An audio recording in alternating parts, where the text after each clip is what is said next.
Good morning. How the devil are you doing this fine day? Hope you're all fit and well. How was your weekend? A little moist around these parts, I have to say, and obviously very, very sad news. First of all, about Matthew Perry from Friends. I was a huge Friends fan back in the day. Well, still am, to be honest. And Chandler Bing was always my favourite character. So, yeah, very sad news about that. And the ice hockey player that was so tragically killed over the weekend as well. Absolutely awful. I realise in comparison to all that's going on in Gaza, context and everything, but very, very sad. There you are. Now, you'll be pleased to know that last week's call to have me excommunicated from the demolition industry apparently didn't work. We continue to pick up subscribers and followers across all our social media platforms, so I guess there really is an appetite out there for some actual reporting. Speaking of which, my latest weekly column dropped earlier today. It's called "What Have You Done For Me Lately?" Those of you out there old enough to remember Janet Jackson from back in the day will know exactly where I got that title from. But it is about, what is it about? It is about, well, it's basically me bemoaning the lack of any real meaningful innovation within the demolition industry in recent years. Obviously, there's been incremental improvements and that sort of thing, but trying to think of something really, really game-changing in the demolition industry of recent years, decades even. Couldn't think of much. Now, if you'd like to read that, you can do so. I know some of you already have, actually, but if you'd like to do so, you could do so using the link that I've just posted in the chat. And just to prove that some people have read it, there is Mick Saunders saying, "Good morning, Mick, by the way. Good article. There's not been any great improvement in the demo industry, but we live in hope." Jim Turner's just put his head around the door. Morning, Jim. I'm going to do a very quick run through. Graham Footy Williams is here. Ken Hatter is here. There's lots of others that I've already said good morning to automatically. I'll come back to those at the end of the show. Let me get that one.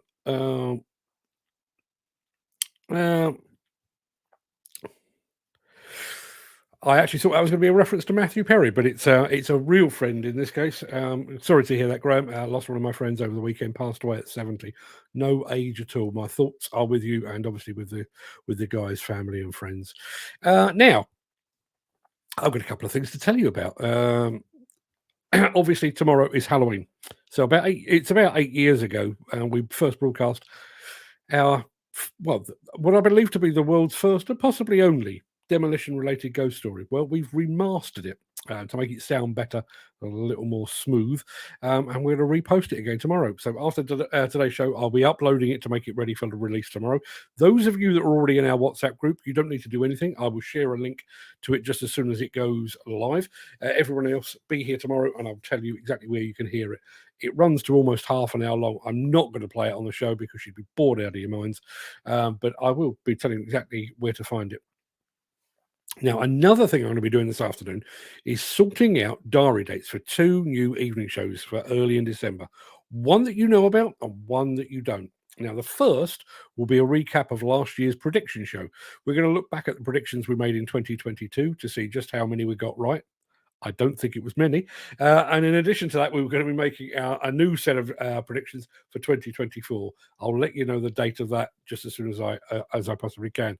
But that's not all. Over the weekend, Fred, he's the talent, I'm just the guy that presses the buttons. Fred came up with the idea of an end-of-the-year quiz show, and he called it the Dig Fat Quiz of the Year. Seemed like a good idea.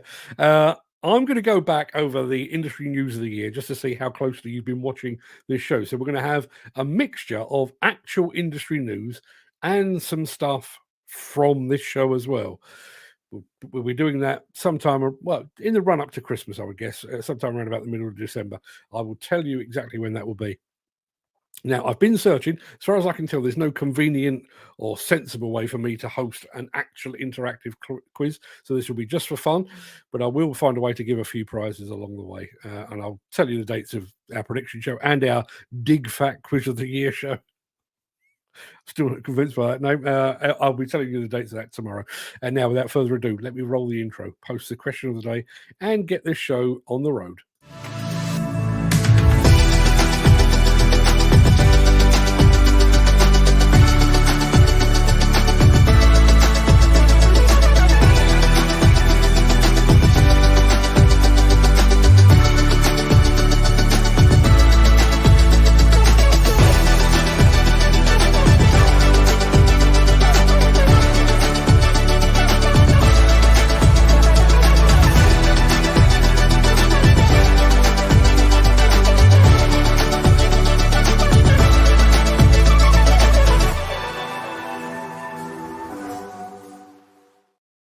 It is Monday, the 30th of October. Welcome to the Breakfast Show. I am your host, Mark Anthony. In today's show, we're going to play you the Kinshofer TR045 film that refused to play on Friday's show. I've thrown spanners at it. It's working now. There's an epic crane dismantling from Liebherr. Volvo tyres of Michelin. That'll make sense when you get to see it. And winter is coming. Time to break out your cat grader. Plus, another happy Hyundai customer. But first, we're going to peer back through the mist of time to see what was happening on this day in history.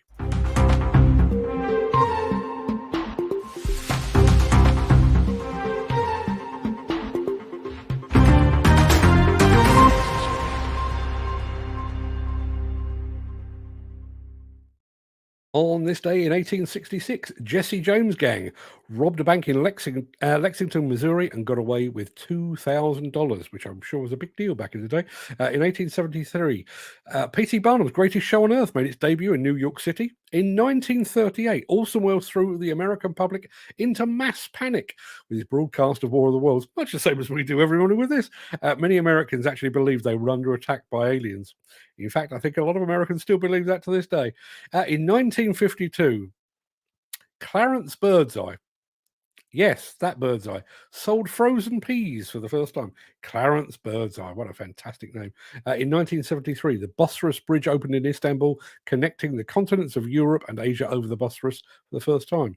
In 1974, Muhammad Ali shocked the world by beating the unbeatable George Foreman in the Rumble in the Jungle. In 1987, George Michael released his first solo album, Faith, remember it well. In 1997, Diego Maradona announced his retirement from football. Good. And in 2020, Boris Johnson announced a second 4-week lockdown for the UK. Remember the lockdown? What a simple time that was. Now, before we get into the real meat of the show, let me very quickly remind you of our question of the day.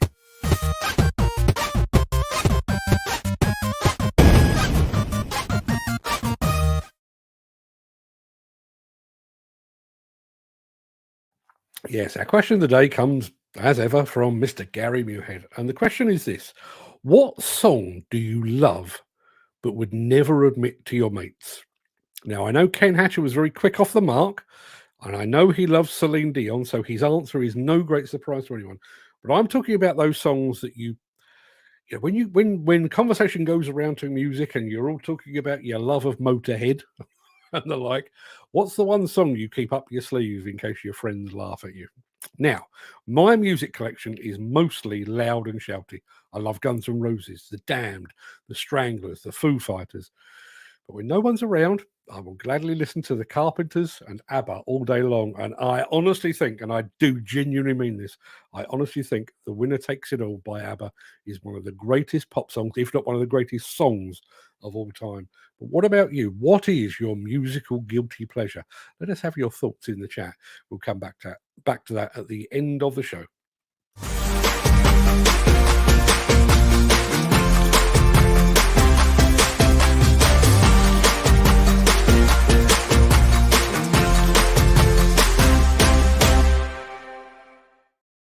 Now, if you were here on Friday, you'll know that we were planning to bring you a film on the Kinshofer TR045 tilt rotator.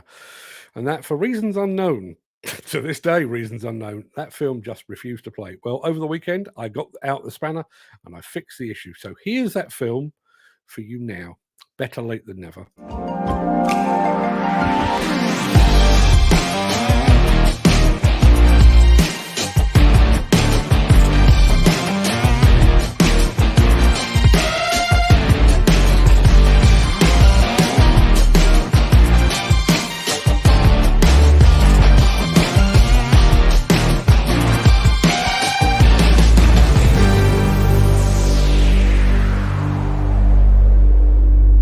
So this is the new smallest model, the new TR045 for the 2-ton to 4.5-ton range. Cylinderless design. The idea of not having any cylinders out the side was really appealing because quite a lot of the time we get into some pretty tight spots. Without the cylinders on either side, you can go a lot deeper into a trench without having to build it as wide, and that's saving a lot of costs in terms of wastage and backfilling. We're working on about 400mm without a gripper. It's a lot less chance of accidental damage, so the tilt rotator is built for the hard working environment. There was always a worry of catching a ram or a pipe. You're not going to have that accidental damage, you're not going to have that downtime, and you're going to get a better return from your tilt rotator. A lot of the work's quite intricate. It's landscaping, Archaeology and working on golf courses. where you're needing to cut angles, and I found spending a lot of time putting material under each track to try and get your levels. Having the ability to just manoeuvre yourself without tracking about, jacking your tracks up, such a time saver. It's not a site I've been on where the customer hasn't been blown away by what you can achieve in such little time. Every time I get back on another digger for a day or so, then yeah, it's sorely missed not having a tilt rotator.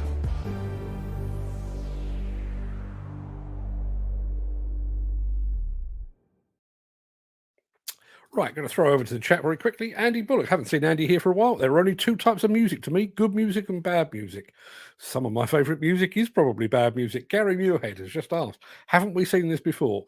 You kind of, we've actually done a bit of a compilation, so there's two films in one there, but some of the stuff that was in that we haven't shown before. That was the reasoning behind it. Yeah, plenty of answers coming through for the question of the day. Graham Footy Williams is saying, don't forget trick or treat tomorrow, so cook up the Brussels sprouts covered in chocolate, two kinds of chocolates, and give it to the kids. Don't think I'll be popping around his house anytime soon. So let me roll something else. What am I going to do now? Yeah, just very quick question. You've now seen that Knox tilt rotator a couple of times. What are you making of it? I'm not going to convert Gary Muirhead into anytime soon, I'm sure, but anybody else interested in the Kinshofer Knox system? Love to hear from you. Now, while you're thinking about that, let's have this. If you are enjoying this episode, please consider supporting the show. You can leave us a tip at buymeacoffee.com/demolition news. Every time I say I'm not going to feature cranes again, along comes a Liebherr film so good and so epic that I'm forced to eat my words. So, here, once again, is some Liebherr cranes being all impressive in a fantastic location.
Even though I'm completely anti-crane, I have to admit that is pretty impressive. We are going to go back down to ground level in just a moment, but I do need to hop over onto the chat.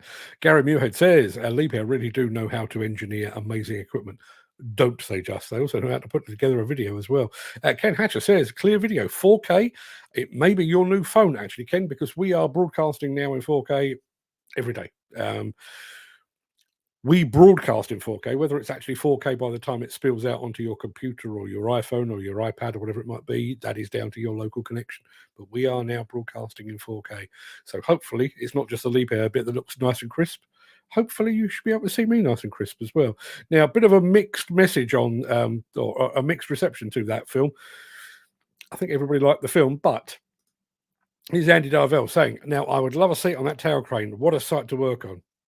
Clearly no major issue with heights. Ken Hatcher says, stuff that though, up there. Yeah, do you know, I was watching that. I have no issue with heights.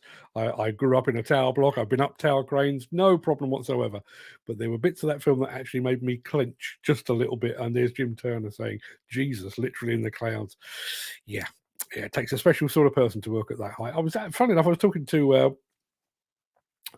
Stefano Panseri from Despe when we were talking about top-down way and all that kind of stuff a little while ago. And there is a top-down way in reverse working over in Manhattan, where they're actually using it to build rather than demolish. I'll bore you with that some other time. But I was actually asking the question, do they still have Native Americans working in at great heights? And yes, apparently they do. Lots of Mexicans as well. But yeah, they're Native Americans. I don't know if you remember the old documentary about the construction of the Empire State Building. I think it was, maybe in the Chrysler Building, but I'm fairly sure it was the Empire State. And apparently a lot of Native Americans worked up there because they have no inherent fear of heights, apparently. That was the story I was told. Whether there's any truth in that, I have no idea at all. Now, let me get that. Dan Cullen's just arrived as well. Morning, all. How was your weekend? All good, thank you, Dan, and good of you to join us. Thank you very much indeed for being here. Now, let's crack on with a little bit of this.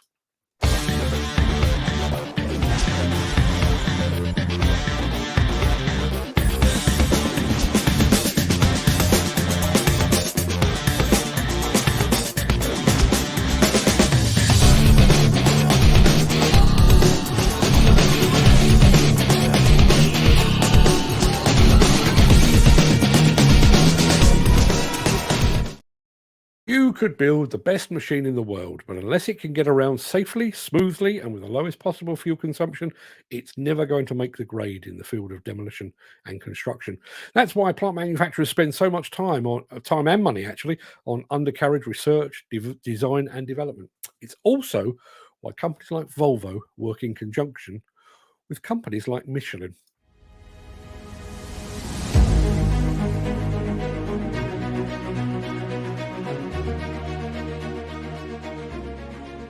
Volvo Construction Equipment, together with a growing number of companies, committed to meet the science-based target by reducing the environmental impact and emission in the coming years.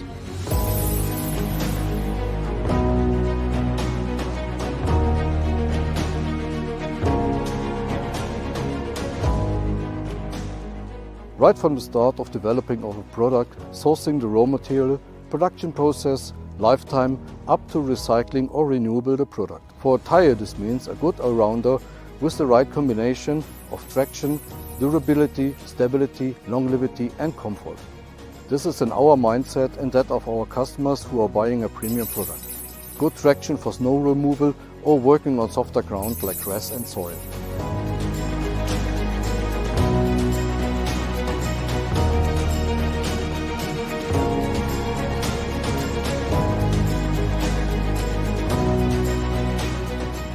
Good sidewall stability, reduced vibration and a well-balanced machine are important when transporting material on loading forks or bucket, even at higher speed on solid ground such as asphalt or concrete. This gives a good driving stability and increased comfort for the operator.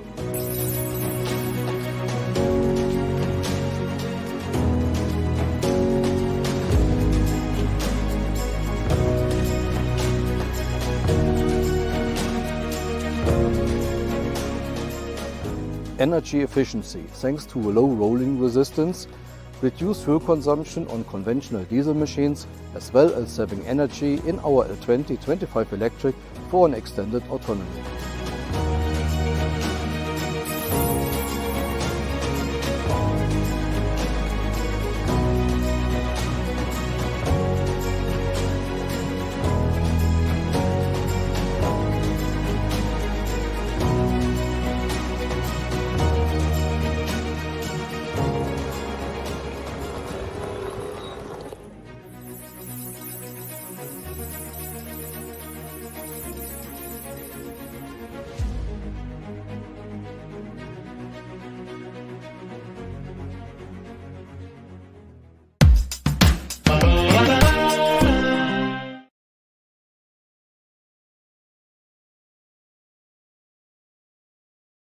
Well, if those tyres are good enough for Volvo, then they're good enough for me, although Dan Cullen is slightly underwhelmed.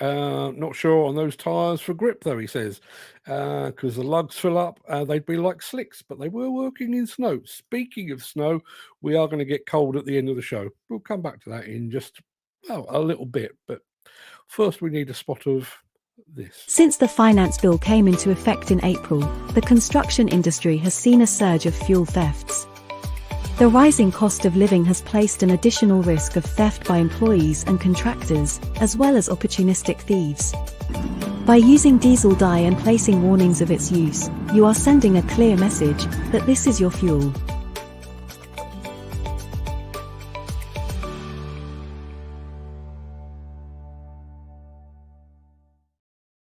This past weekend, I can't believe this, but this past weekend actually marked the first anniversary of Bauma 2022. I was reminded of the fact by a social media post from Hyundai, in which I was pictured along with Nick Drew, Peter Haddock, and Amy, the digger girl. Whatever happened to all them, I wonder?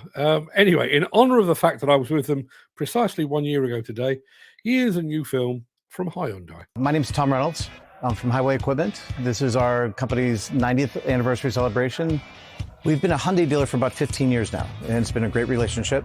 My grandfather started this 90 years ago in March of 1933, right at the Depression. The first office, if you're from Pittsburgh, it was in the Gulf Oil building, in an office building in downtown Pittsburgh. And then we added the headquarter buildings where we're sitting now, which is about 25 miles north of Pittsburgh. And we built this headquarters on 60 acres that they found, and this was a wonderful investment for them at the time.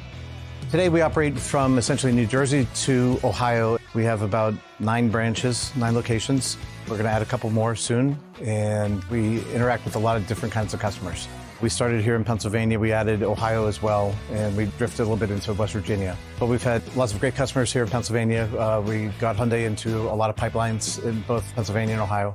And then with the DOT in Pennsylvania, we've sold them over 200 units, mostly for snow removal applications and everything else related to the DOT. So that's been a very good relationship as well.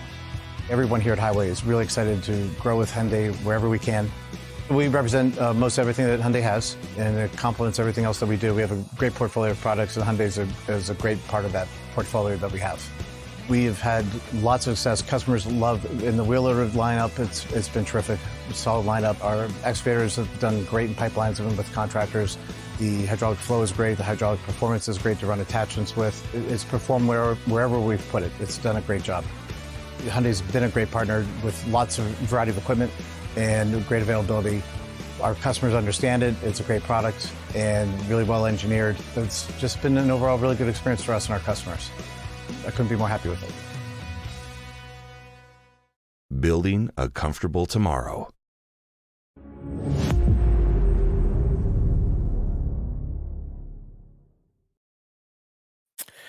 Now then, people, you need to wrap up warm because winter is coming. Before I do that, let me throw over to Mick Saunders. Says, was visiting friends in Chicago years back.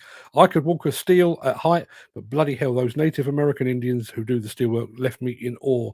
If ever you get a chance, I must have a look on YouTube to see if that documentary still exists about the construction of some of the tower blocks in Manhattan, New York City. Absolutely astonishing, and literally, I mean, it makes me slightly queasy just strolling along steel at height as if they haven't got a care in the world. Ken Hatcher always makes the same comment about Hyundai, light levers light servos rather on Hyundai. He says, which he believes to be a good thing, I guess. Andy Darvell, not so convinced. I can't get used to light servos. I like to feel the machine. Next gen cats have it just right, I think. Horses for courses, people. Horses for courses, and each to their own. Now, I did say wrap up warm. You need to after this. If you would like to buy a limited edition Break Fast show sticker, head on over to buymeacoffee.com/demolition news/extras. I don't know what it was like where you were this weekend, but it certainly felt like, here in Surrey, it felt like we'd passed from autumn into winter. Not only was it wet, but it was cold enough to actually require a coat. I actually had to remember where I'd left my coat. Proper winter will soon be upon us, and certainly here in the south, it looks like we're going to get Storm Kieran around about Wednesday. So if you see me sat here with the hatches battened down, don't be too surprised. So as I say, proper winter will soon be upon us, which makes it the perfect time to play this for you. Cat motor graders can be equipped with several front work tools, such as snow blades and plows, scarifiers, and side-mounted snow wings for all your snow removal needs. Work Tools snow removal products include front angle plow, front UV angle plow, front V plow, front one-way plow, front scarifier, front mounted broom, snow wings, DCM mold board. The mold board on its own is an effective snow removal tool where snow depths are low and terrain is relatively flat. Mold board trip edge, also available with a spring-loaded trip function preventing damage when striking hidden obstacles like manholes and curbs. Front angle plow. Perfect for use in snow applications, these blades provide 30 degrees of angle capability to the left and right. This is particularly useful in areas where snow needs to be plowed in different directions, like mountainous areas. Snow wings. Mastless wings are designed to provide maximum visibility in higher low-speed snow clearing applications. Masted wings designed to clear and throw deeply drifted snow with higher benching heights. The moldboard, snow wing, and front angle blade, when combined, allow for large movement of snow volumes in single pass. Cat UV angle blade, one blade does it all: plow, push, cast, and carry. Front V plows are designed for severe snow clearing applications like opening uncleared roads. Cuts the material and displaces the snow in both directions for maximum high-speed single-pass snow clearance. Straight blades, one-way plows, and brooms are also all effective in removing snow, as well as front scarifiers for breaking up icy roadways. Snow-specific tires are available for motor graders from several manufacturers. These provide superior traction in snow and ice. Tire chains are frequently required because of the limited traction normally available in winter operations. No matter where you're trying to go, Cat motor graders and work tools can clear the path. To understand your options and the best configuration for your new or used motor grader, please consult your local Cat dealer.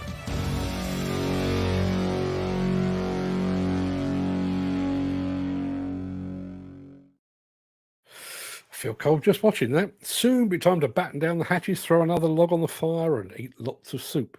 I'm particularly fond of the soup part. Andy Darvell says, I love watching snow being moved. It's mesmerizing. I'm so torn with snow. I love to watch it out the window when I'm tucked up nice and warm. I love to watch it out the window. I love it as a concept, watching things like that. You know, when I had a long week in New York back in February a few years back, where it was literally, I was like minus 30, loads and loads of snow, walking through Central Park in the snow, fantastic. Would I want to deal with it every day? No, not on your Nelly. Gary Muirhead says, I remember Encon had a fantastic snow clearing equipment division of their company. I did not know that. Snow clearance is kind of on the periphery, but I'm going to go and look that up, see what we can find. The video is the best. Video is the best place for the snow. Unless we get 6 foot of it, bloody nightmare. It has to be known to snow in June in Derbyshire. It has been known to snow in June in Derbyshire, and I can vouch for that because I was at a hillhead many, many years ago where it snowed.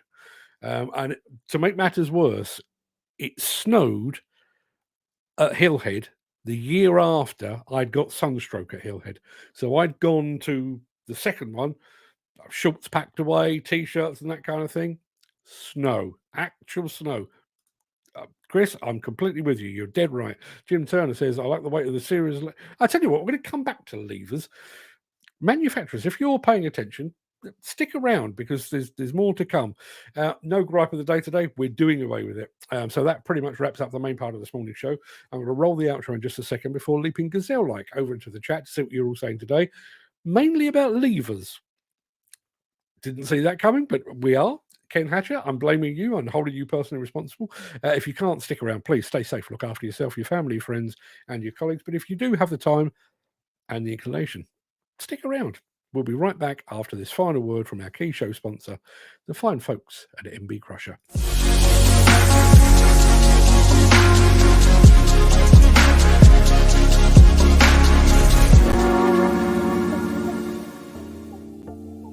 Right, I'm going to pop back to the beginning of the chat and then we'll get on to levers and stuff. As I say, didn't see it going that way, but that's where we were.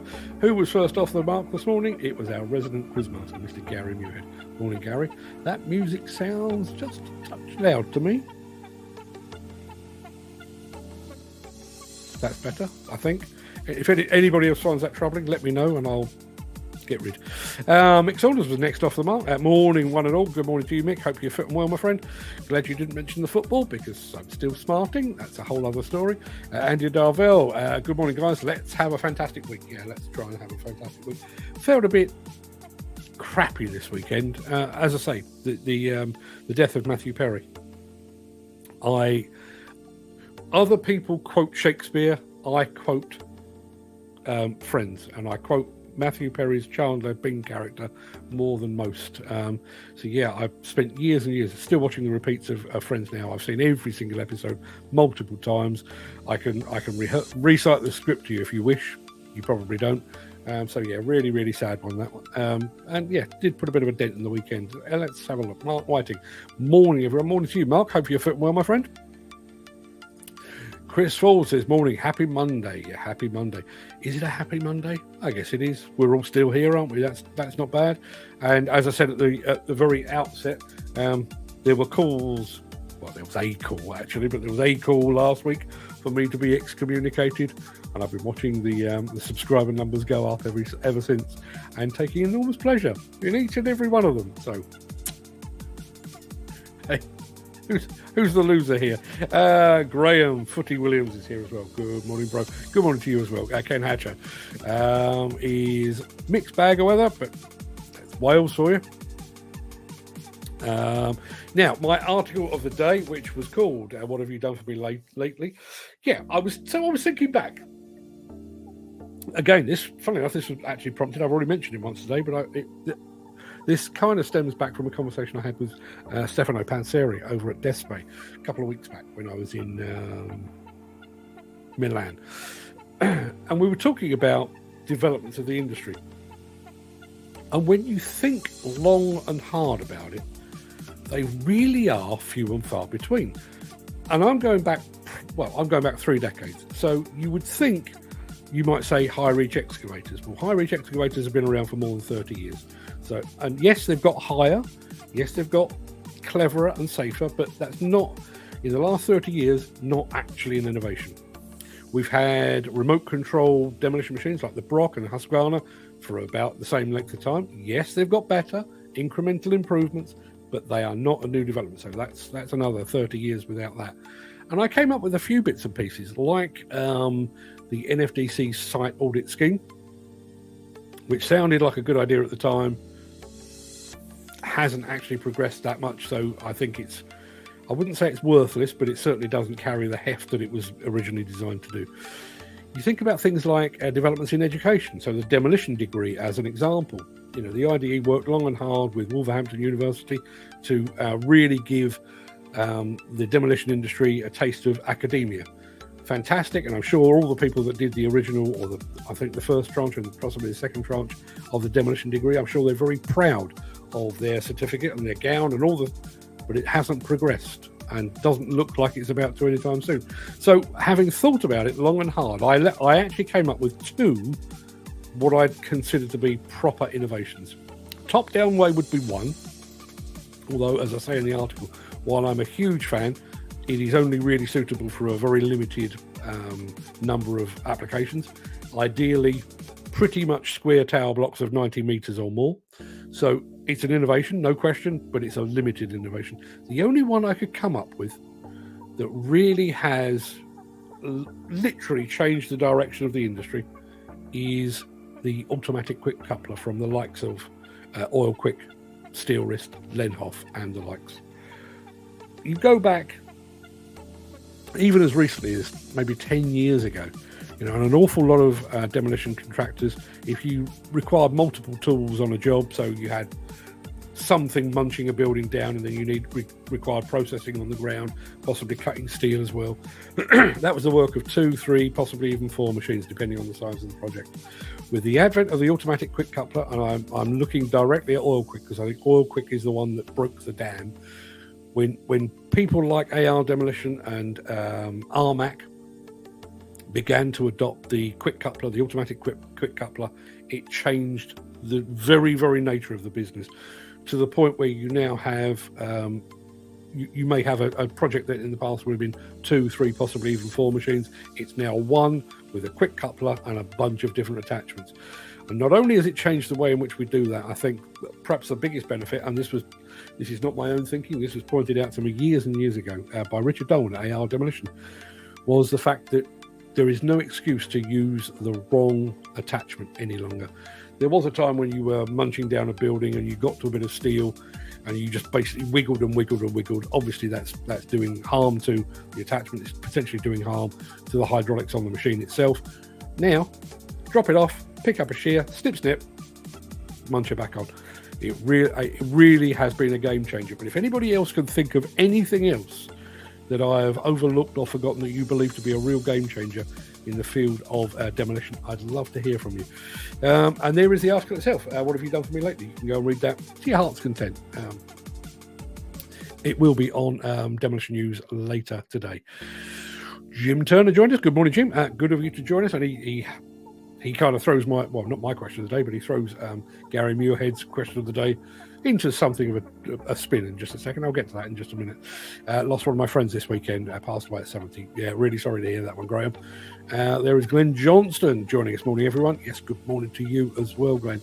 So the question of the day today, which I'm about to come on to Jim's response, was we all have our favourite songs.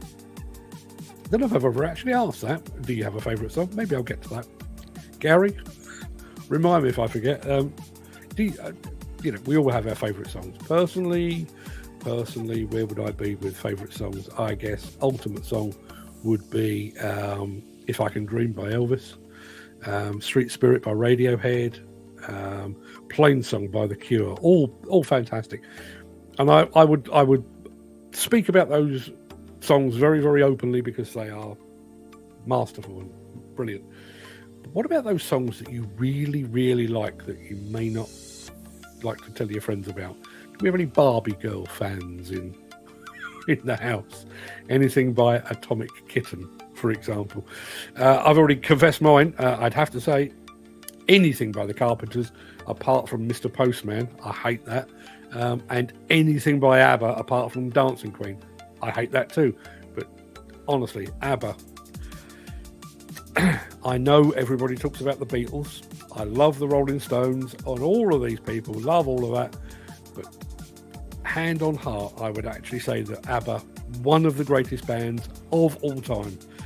Come at me if you will. So yeah, what song do you secretly love? We'll come onto that in just a second.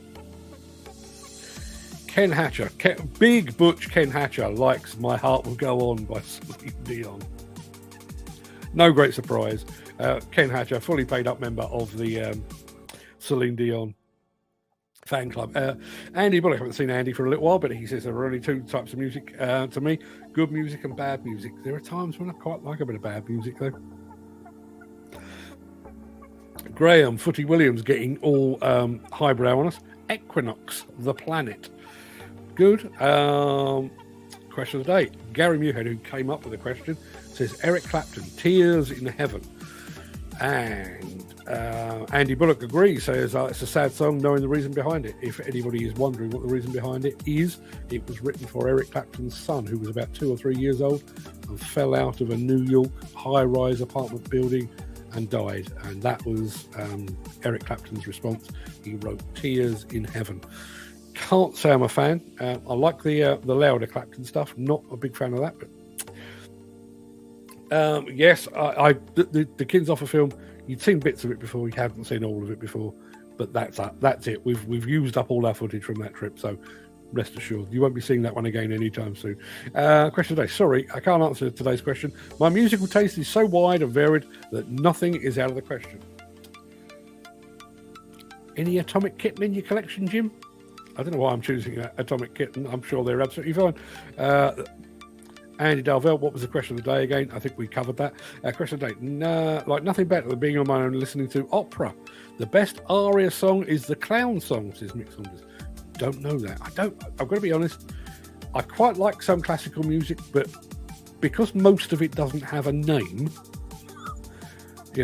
Beethoven's Fifth, the third movement, I can't remember that crap. I like songs with ideally songs with a name and songs that you can dance to. But opera, over my head. Absolutely over my head. Chris Ford, also getting highbrow.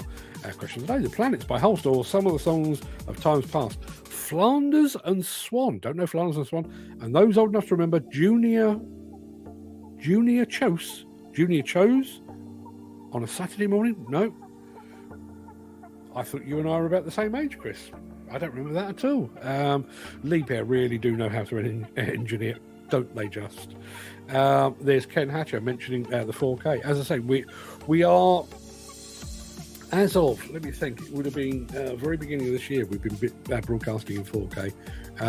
But just because we send out 4K doesn't necessarily mean you receive 4K.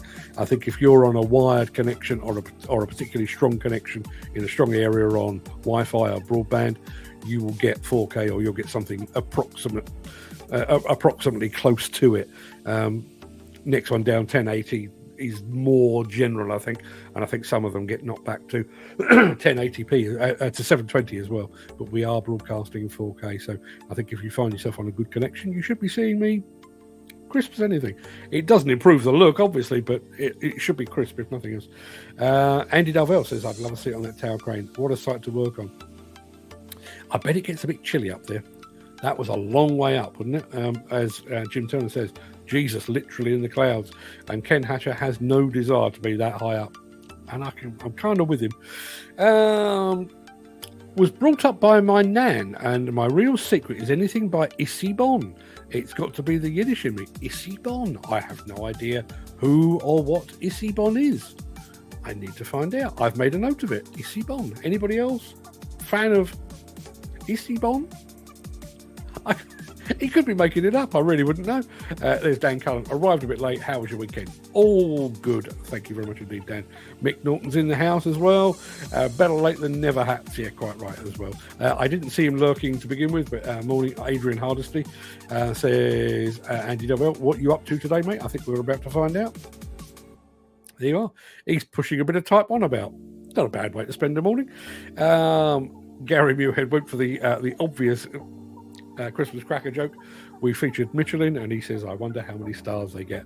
On the basis that it was a Michelin film, I would imagine they get 5 pretty much everywhere they go. But yeah, good one. Not sure on those tyres though.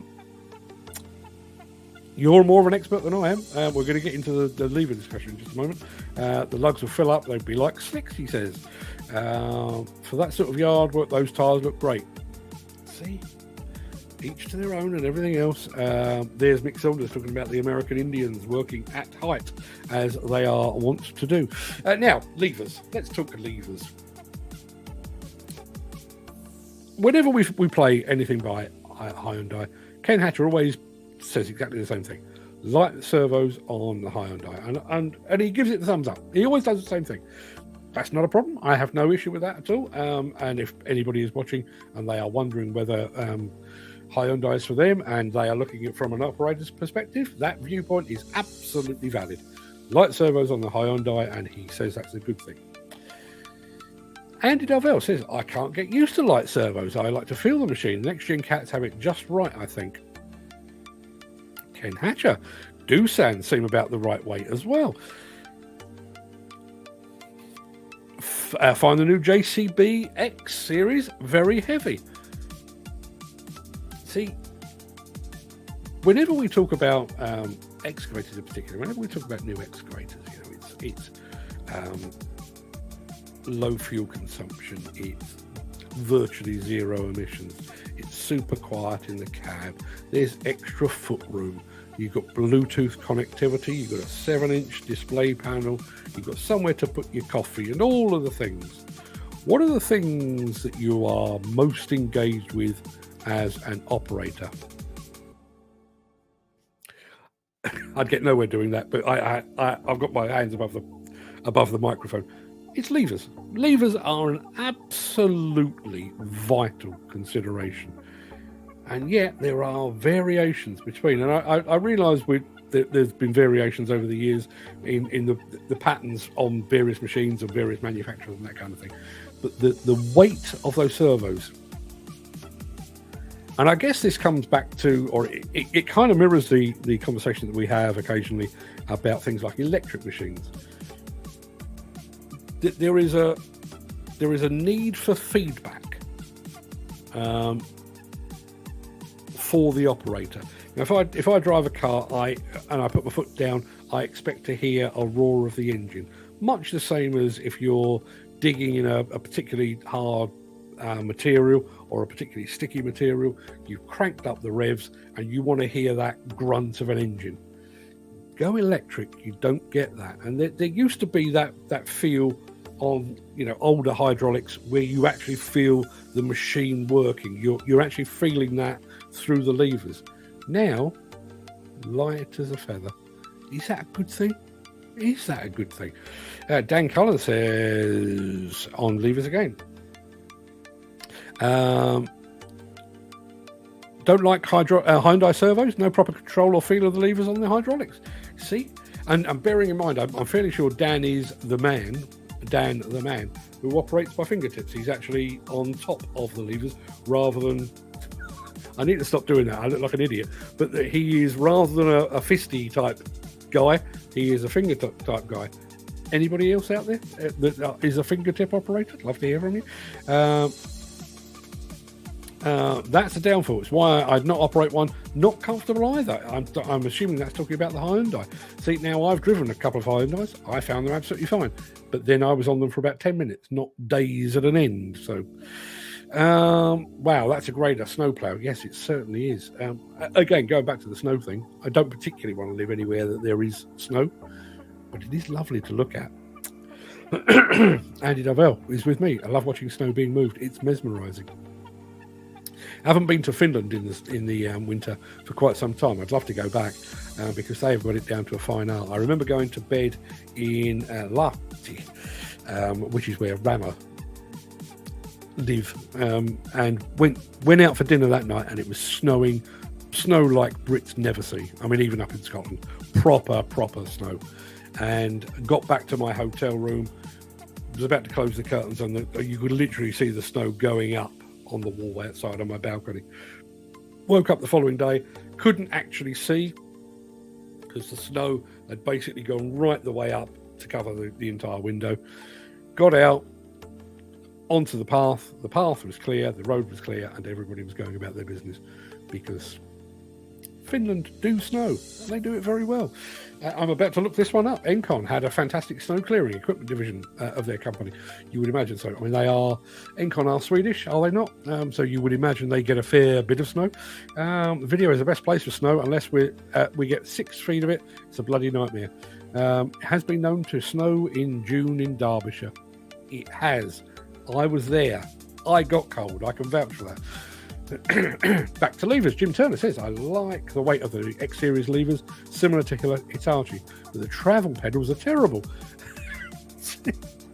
See? it's things like this that makes this show worthwhile. They nearly touch, so any muck or stone jammed between them. The travel motors, is that have to power or have no power? Not entirely sure. I have a friend in Canada. It was minus 35 degrees, and they said it wasn't a problem as long as they kept the fan heater blowing at the door. See? Different world. I find Komatsu heavy on levers. JCB all right on levers. Doosan was spot on, as not heavy, not light, just perfect. Kubota is great, and Cat as well, says Dan Cullen. See, obviously Dan gets around on his machine. Shame Nigel Williams isn't here, because I'm sure he'd have something to say on all of this. Going on about levers, the worst set of servo levers I've used were on an RB150, but even they were better than some some of the rod and cable ones that I've used. Yeah, always a step forward, isn't it? Oil Quick is great too. No downtime with hoses hanging, says Dan Cullen. My best song, AC/DC, Highway to Hell. Seems appropriate for this business, doesn't it? Chris Ford, I thought about putting Oil Quick or equivalent hitches on my machines. The cost of doing it plus the running costs have not convinced me that's the way to go yet. I know a firm that was spending $1,000 a week plus to keep them serviceable. That sounds very, very high to me. It does sound very, very high. But it's one of those things that I think that's one of the drawbacks of Oil Quick and Lenhoff and Steel Wrist and all of these automatic quick couplers. You can't be half pregnant. If you're going to do it, it's not a case of doing it for one machine and then leaving the rest. You kind of need to do the fleet, and you need to do it for all the attachments. It becomes potentially very expensive. Issy Bon, my Yiddish mother, a pal must be a pal forever. My mother's lullaby, to mention a few. My Yiddish mother. I'm going to go and look it up. Dan Cullen is Mr. Fingertip. Don't take that out of context. I mean on levers, nothing else. Hitachi levers are manageable too. But what a lot of people don't realise, no two machines have same lever feelings on hydraulics. Now here's the thing. Now, I'm glad Dan said that. Bearing in mind that you can now dial in settings on most modern excavators. So you can dial it in to suit a particular operator. You can dial it in to suit a particular application. You can dial it in to suit bucket, shear, hammer, a multitude of attachments. Is it not possible to dial in how you like them to feel? I actually don't know the answer to that. I'm actually asking that as a question. Can you not set the feel of the hydraulics? I'm just thinking about this. I know from a gaming point of view, and I realise we're talking two different subjects here, but where you've got haptic kind of control, so it's not actual feel, it's artificial feel. But you can maximize and minimize, and you can set. I know on some of the racing games, I'm not an expert here, but on some of the racing games, you can have the steering in kind of pro mode where the slightest turn of the wheel and you're off the track, or you can have it on amateur mode where there's a bit more give. And I'd love to know, can you not dial in the feel of the hydraulics to suit your personal preference? Please let me know. I remember knocking my knuckles on the window of an old JCB 805B. Had to keep the door open too. Yeah, I can believe that. Oy vey, a possible convert. Listen, I'll listen to anything, and I have to say, I'm sure there is no connection. I say I'm sure. I'm not sure at all. But that kind of what you consider to be archetypal Jewish music, which is very, very similar in my head to archetypal Greek music that gets faster and faster, and we all go around in circles. I love all that stuff. I'm smashing a plate and eating gefilte fish I'm into all of that. Not a problem at all. Now, I will be back. Obviously, I'll be back here tomorrow because, frankly, I've got bugger all better to do. But I will be back tomorrow to tell you when we're going to do our Dig Fact Quiz of the Year. I'm also going to tell you when we're going to do our prediction show for 2024. So look back at 2023 and look ahead to 2024. And I will also be bringing you details of exactly where you can find our, as I say, I believe it to be the only, it was the first, but it is probably the only demolition-related ghost story. It's called The Girl in the Green Coat. I actually wrote it about 8 years ago, kind of in conjunction with William Sinclair at SafeDem. I'd been up to see SafeDem, and we've been talking about explosive demolition and that kind of thing. And on the train on the way back, I was actually thinking about old buildings and how they look and how they sound and stuff. And that was the inspiration. So I wrote this story called The Girl in the Green Coat maybe 8 years ago. And then I recorded it as an audio podcast 8 years ago as well, purely for Halloween. But I recorded it using an old microphone. Sound wasn't particularly good, so I've gone back, I've remastered it, and it now sounds not bad. If you can bear, well, I was about to say, if you can bear listening to my voice for half an hour, you clearly can, because you do this every day. Mick Saunders has to be one of the 30 Irish Catholic Jews in the country, but what a combination. Irish Catholic Jews, wow. You could actually have a fight with yourself, Mick. Yes, you need to do a Saturday show dedicated to looking back to 2023. There will be more Saturday shows coming up.